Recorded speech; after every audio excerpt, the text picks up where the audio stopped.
how do we get to where we are today with saddles? Well, over 100 years ago, prior to the invention of the car in the early 1900s, horses were used for our transportation. They were our primary means of transportation. So most of riding was lower intensity, longer duration. So it was long rides, but typically, more so at the walk or maybe the trot.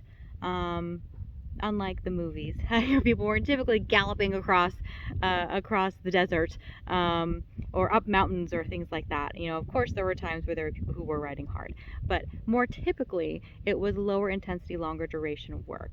They also were often carrying more than just the rider. They were carrying luggage. They were carrying whatever the people needed on their journey, and so it was important to be able to hang multiple bags from the saddle. So they needed that ability to disperse weight more than just the rider. So the rider is at the center of the saddle where it's easiest to disperse weight from. When we're hanging bags off of the pommel or off of the cantle, it gets a little bit harder to disperse that weight. So the tree was very important. Now, we're not typically riding horses for hours and hours a day at a walk across the desert or up mountains or anything like that. Of course, there are endurance riders, but that's a different story. Typically, we are doing shorter duration, higher intensity. So we're running barrels or running poles or jumping or doing tight turns and circles. So the horse's back is working very differently than it used to.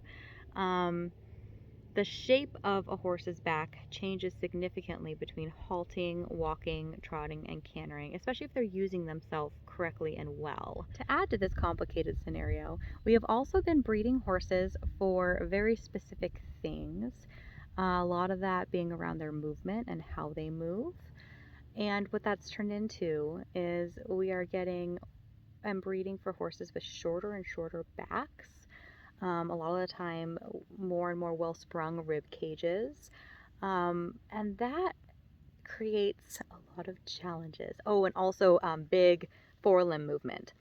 So a lot of shoulder movement. And those are all things that make saddle fit a lot more complicated, especially treat saddles.